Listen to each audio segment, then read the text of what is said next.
Good afternoon and welcome to your favorite program, Education Dialogue on Inspiration 92.3 FM, brought to you by Edugist and proudly sponsored by Skilled Integrated Services. Today, we are looking at a very significant topic, parenting rights, the home-school synergy. There is a popular saying in African parlance that it takes a community to build a child. Imagine a world where parents and educators work hand in hand, crafting a nurturing environment that inspires curiosity and fosters growth. In today's educational landscape, the collaboration between home and school isn't just beneficial, it is very, very essential. Research shows that when parents and educators work together, children experience higher academic success, improved behavior, and greater emotional well-being. But how do we cultivate this partnership effectively? Today, on this episode of Education Dialogue, we will look at parenting rights, the home-school synergy, where we will dive into the key elements of this concern. And I have a guest with me on the show, a seasoned consultant who has created a workable system, enhancing effective collaboration between parents, school leaders, and teachers to achieve improved education in Nigeria. For now, we'll take a short break, and when we return, we'll hear from our expert guest. Stay tuned. Hello Lagos, join us every Thursday right here on Inspiration 92.3 FM from 3:30 to 4 p.m. for Education Dialogue by Edugist. On Education Dialogue, we bring together policymakers, education leaders, and parents to discuss issues, explore solutions, and drive positive change. With Edugist, education has a voice. Welcome back. Once again, the topic of today's Education Dialogue is parenting rights, the home-school synergy. And straight up, let's meet my guest, Biodun Kolawole. He serves as the lead consultant at MBS Consulting, a prolific writer, author, life coach, and a force leading the charge in education and youth development. And focused on building strategic systems and structures that ignite positive impact. He graduated with a degree in accounting from the University of Ado-Ekiti and has equally completed numerous leadership programs. Mr. Biodun, it's great to have you on the show today. Gabriel G. Melody, I'm so happy to be here too. It's such a pleasure to be at Inspiration FM on Education Dialogue.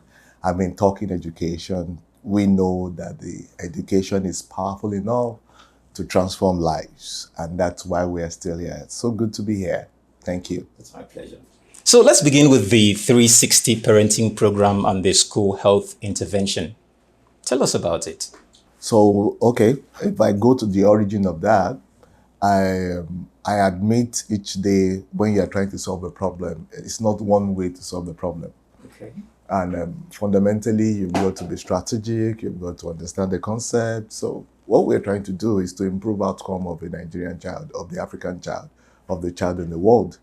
And when we stumbled upon the solution that families matters on this journey, you cannot say, oh, we can leave them out of the equation. The school can do it all by themselves. No, we've got to get back to the roots, the foundation, where everything starts. And that is really the family, the fatherhood role. You know, recently I was in a conversation with my friend who works in the US, and we're talking about the black race in the US. And we spoke about how a child's life can be predetermined before he or she is born or was born. And the only fundamental thing is what happens in that family unit, whether the parents will stay together. In fact, they say homes with their fathers are more likely to end up in prison. Girls who don't have fathers. So the data supports for outcomes in education to improve, we've got to do something fundamental about the home. We've got to equip them. We've got to stop working on assumption that every parent knows what to do. we've got to guide them. We've got to ask for a system that works also so that the partnership can be successful. If you have a weak partner and both of you go into business, reality is that you pay for that one way or the other. Sure. So in the school system too, if we really want to really equip that child in your class, you've got to do the work back home. And that back home work means we've got to get to the root and improve communication, talk about finances, talk about how to raise a child, which is what the whole concept of 360-degree parenting is about. And I must warn, it's not about building a perfect family, because even we on the show, we are not perfect people. We just want to build stronger families, a strong family unit that can support a child's potential effectively. And recently I was in a conversation and we're talking about this life outcome people have and where are people from. So if I sit with you and I dig deep into our conversation, and you will always talk about the influence of your mom or your dad or your uncle or your grandparent or someone within your family line or took responsibility around you for the journey you've been able to make up to now. If that's the data around successful people, it's time to embrace that data and do something about it and equip that unit to do the work that they can, so that the component of the school health or an healthy school is that they have strategic parents that they are in partnership with. When the school is healthy in terms of all the facility, curriculum, and teachers, and systems, and customer service, it will also overflow to what that community helps parents to do and achieve. That's what the concept of the two, that's where the two meet together. Oh, okay. So from what I can take here, that means the need for that father figure cannot be overemphasized. That is, it's very, very necessary in order for the synergy to, have a balance. Yeah. So the unit of the family is symbolic. Like most part of the body, you see that is paired. You have a right hand and a left hand. Everything is doing their part. The father has their part to play.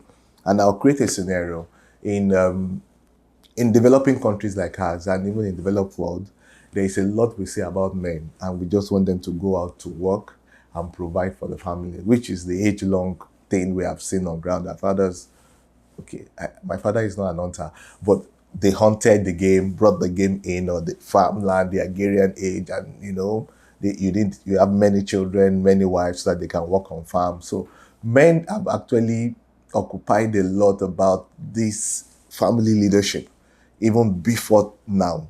Now, I'm grateful, this morning I was in that conversation of how much change has happened to the feminine gender. So what I'm trying to say is that, so the father is not better than the mother is not better than the father.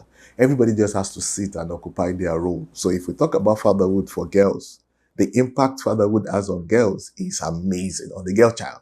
It's amazing, it's phenomenal. The impact that motherhood also has on boys. So it's everybody raising the game and doing the best version of themselves for the sake of raising a generation that will serve confidently, that will be curious, that will change the world and communicate and make the world ultimately a better place to live. So if, for example, the research supports that about 80% of people in prison didn't have a father figure in their home, in their lives, in the US. We've not followed the data in Nigeria like we should. And the data is speaking to us. I don't think we should use any movement to reject data. We should just sit back and tell ourselves, okay, this is what has been. How do we equip more fathers to do their role as fathers? So some data also speak to women in terms of the emotional development journey of their boys, like that. And the reality is that, let's sit with it. How can mothers do better? It's not a feminine, masculine journey. It's everybody bringing their 100% to the table. I don't want 50-50.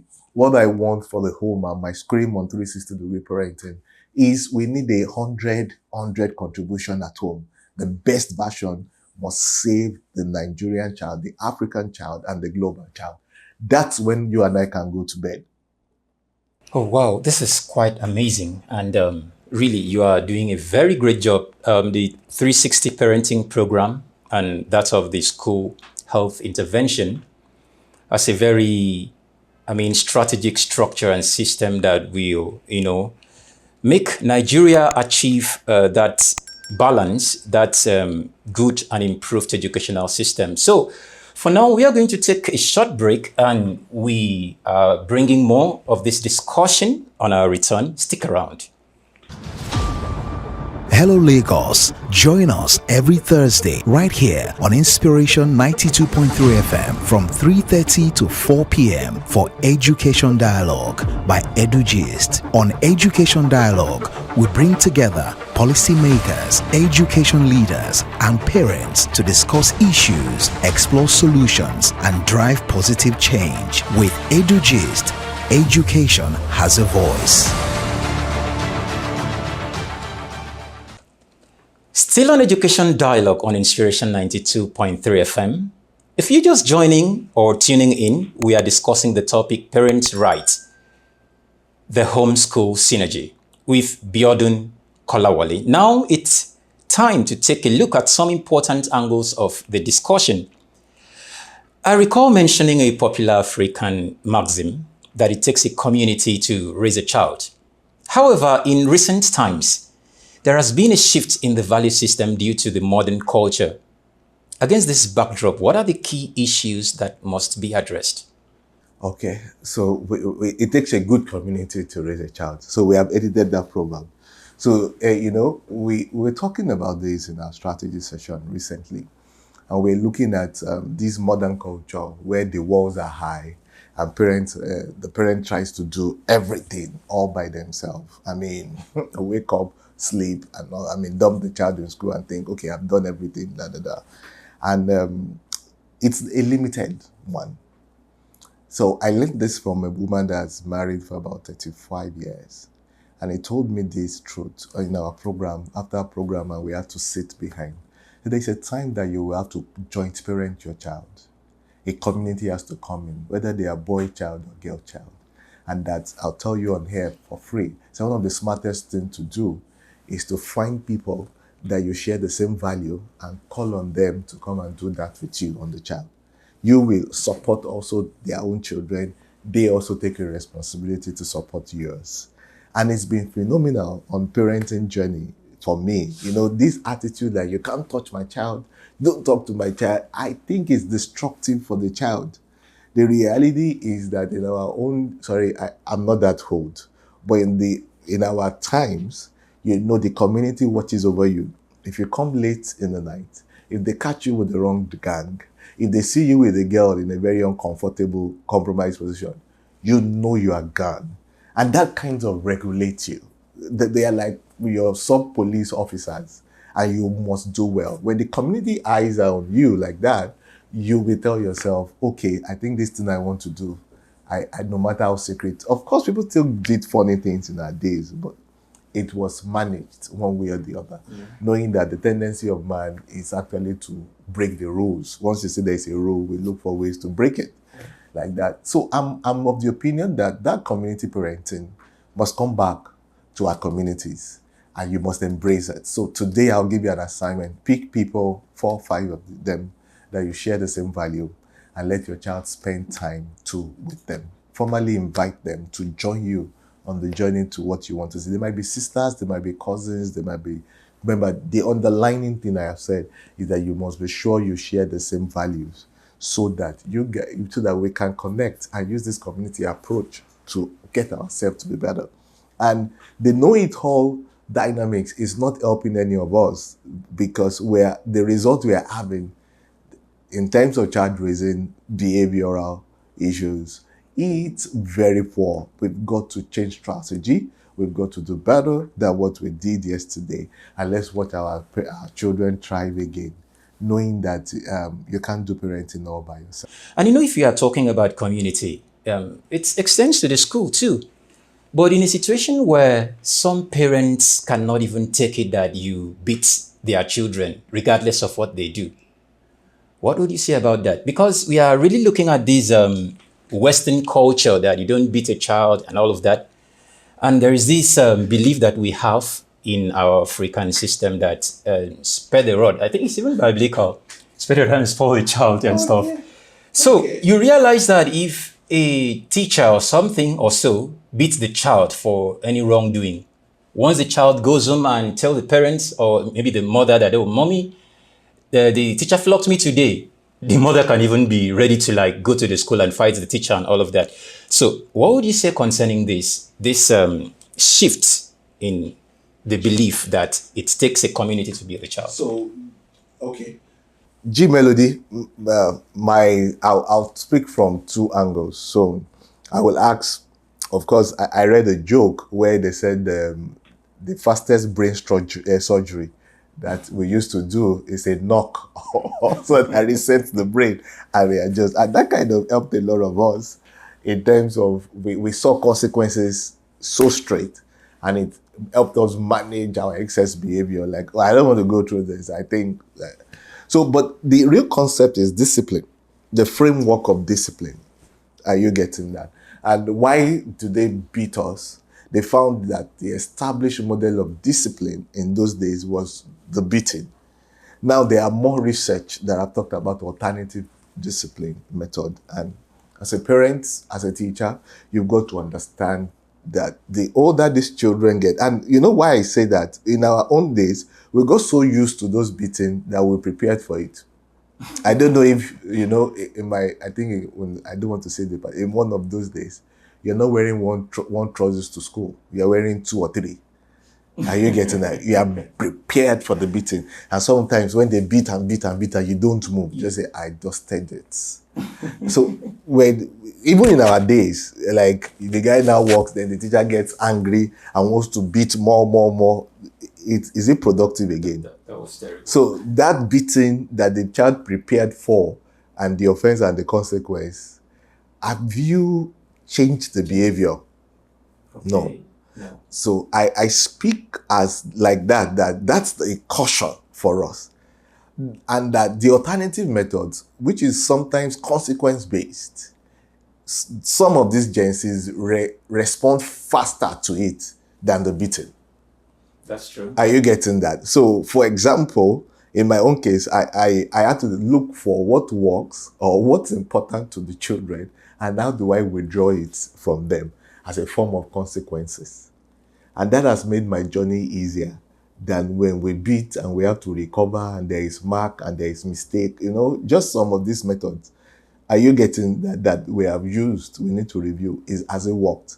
But when a parent now talk about, you cannot discipline my child for me, I cringe. Because it's not just about the beating. It's not the beating. It's the concept of discipline. The teacher cannot tell you some certain things and all of that. Or the teacher cannot ask you some certain questions. So for example, if discipline is that you wash the bathroom or the toilet, most of them don't want to touch it.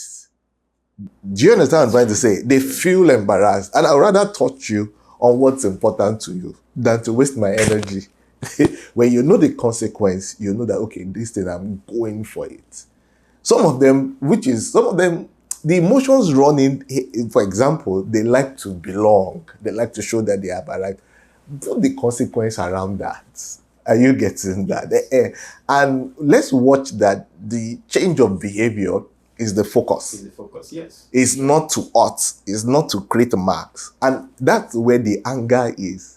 If it's anger you're exchanging, the guy is not learning anything again. That's true. So I'm after discipline. Oh, this is not acceptable in this culture. You will not be able to do this. You will, for the rest of the time, I will admit, like, you will be grounded. You will have to, I spanked you once, I'm going to do it again. It is regulated. This is why I'm spanking you, and the child gets it. Oh, you will kneel for this day here. It hurts, but you will stay there because this behavior is not acceptable. When you draw those lines like that, you have established discipline. But if it's overflow of anger that is the child's sense and it's not corrective, then there's a problem. And when people join you in establishing discipline for your child, they're actually helping you. Because, like I tell people, indiscipline traps talent like nothing. I don't care how talented you are. What will make your talent grow is your ability to be disciplined. Are you getting that? That's discipline that Malcolm Gladwell in his book Outliers began to establish the power of discipline on talent. Knowing that you have high IQ, you are smart with football, you are smart with creative, that's not going to make you succeed. It's the discipline you put around the talent that actually brings it out in an unusual blend. So when I'm talking to your child, or you come to a school community and they are trying to establish that in your child, it's actually they are saving your future. Because they say that attitude leads to altitude. So that means Everywhere in the world, discipline builds you will learn that there will be consequences for your actions and inaction. Even when you work with teams and you came here, the teams are there. You work with people, you need to come on time. It's discipline to come on time. It's discipline to say, I have a budget. I cannot spend above this. It's discipline that I have a focus. This is calling me, that is calling me. I'm going to execute like that. It's because you've learned how to say more no's than yes that actually pushes you to some height of success like that. But so when a child misses that in the early years, you are creating future problems ahead of you. Because if it feels like doing drugs, what does it move into? I can do a bit of drugs. Oh, I'm going to go into alcohol. Oh, I can do that. Even when it gets into a relationship or girls, what runs a relationship? It's not feelings only. It's discipline. I can put boundaries around my action. So please, dear parents, surrender your children to discipline, good discipline. You will be grateful. It's actually a self-enlightening interest when you parent right, when you work with schools, because now you'll get old within a short while. It is the indisciplined children that you're allowing now that will make decisions on your behalf. Are you getting that? So parenting right is in your interest, is to salvage your future. It's that you will not always be as strong as you are. You will rely on some next generation to guide, to help you to see things from perspective.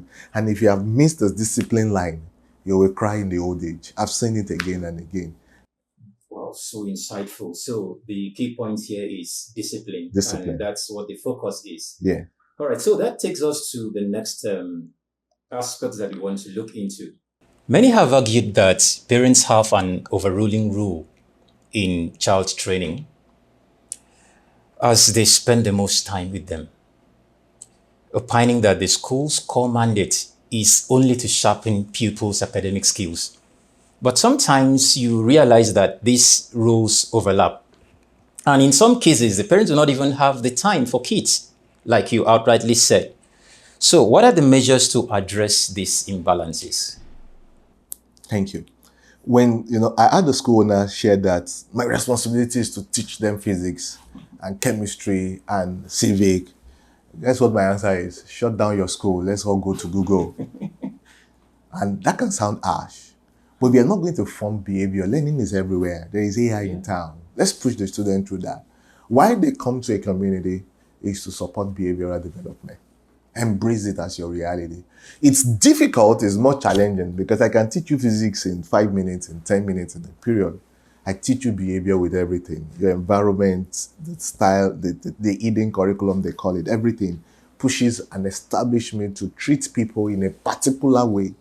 And that's a more difficult job. And it's not like they say full curricula for it.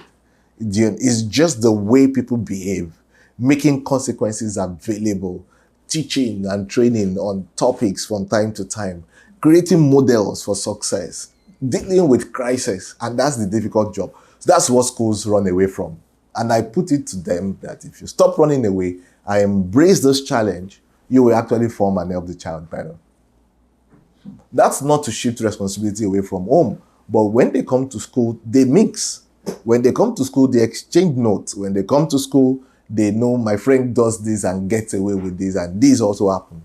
But if you don't lay foundation for value development, why are you a school? Schools must be known for something deeper than just academic experience. Are you getting that? You don't want a bankruptly raised, intelligent, smart in academics child. It's going to destroy what you're doing on the long run. It's going to self-destruct. So if it has 100 in chemistry, but he cannot respect people. He is on drugs. What you use is what you have taught him. It's destructive on the long run. So I'm going to challenge the school community that we've got to do a lot about behavioral change in young people. We've got to embrace the challenge that we are the formers of values that these people are going to run with for the rest of their life. Why we teach them integrated science, civic education, physical education? I think that value development is more essential. Then I'm going to bring it back to homes. Let's be ambassador of values. You as a parent too, Parenting, it's challenging. When I spoke about values, the question is, how do values arrive? Why do young people believe what they believe? And even though we now have a case that is quite clearing now, we have the internet exposure to deal with. Everything is speaking to the child. But I still put it also to the home. We must be the first voices in their life. We must fight for that space. That's how to save a generation. We must speak to them in spite of our busy schedule. When you get all the monies in this world, there's a generation that will squander it if you don't embrace the challenge. They will waste the opportunities. They will waste the degree. They will waste the money you have amassed.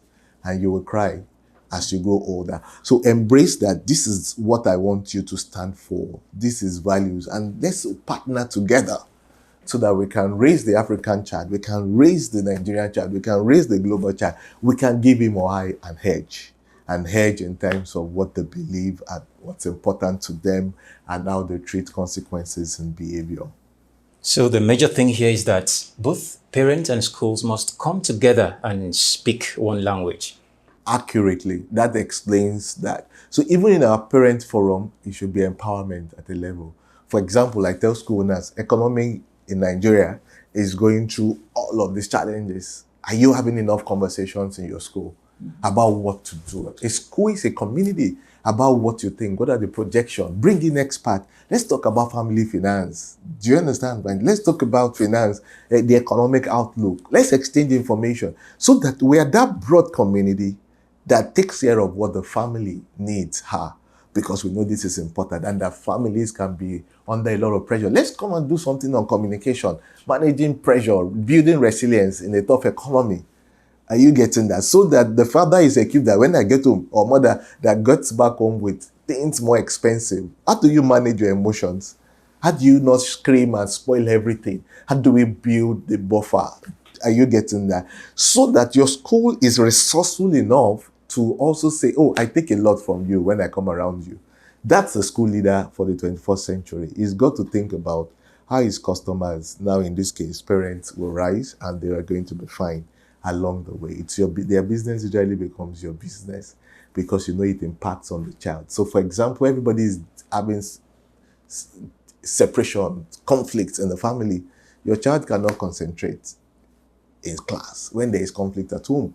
So will you be an ostrich and say, oh, the problem is too much, let them just go and sort themselves, I only need a child? That's not how it works. So the 21st century work is more complex. It's a real key area to look into. In fact, what you are saying has been so insightful so far, and I strongly believe this is the best way to revolutionize the school system in Nigeria. And it was such a remarkable one having you today on the show Education Dialogue. And one last thing before we go, we finally draw up the curtain.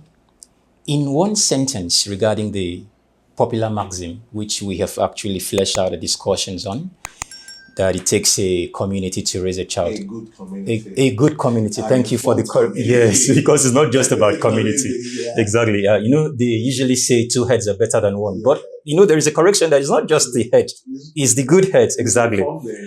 So what last thing? What last word do you have for the audience? Africa is going to have about 1 billion young people in it in the next few years, 2035. I don't know what 1 billion means to you. It means a lot to me. And my question is, who is equipping them? Who is getting them ready for the world? I think schools have a huge role to play in how these things evolve. If they don't, we've lost another generation. And homes, we will have to start that work ourselves and look for strategic partners that can get these results we need desperately for the future of our world. We won't excuse ourselves from those roles. It's a privilege to stand to form the next generation. We will have to do it with all our strength and all our might. and watch that generation liberated and build a new world that we can all be proud of. Thank you so much. It was really amazing having you today on the show. Okay, this takes us to the end of the show today on Education Dialogue, your half-hour program on Inspiration 92.3 FM. Join us again, same time, same station next week for another insightful edition. Visit us at www.edugist.org and follow us on all our socials at Edugist to join the conversation online. And until we meet again, I remain your host, Gabriel Apanudum, and I say bye for now.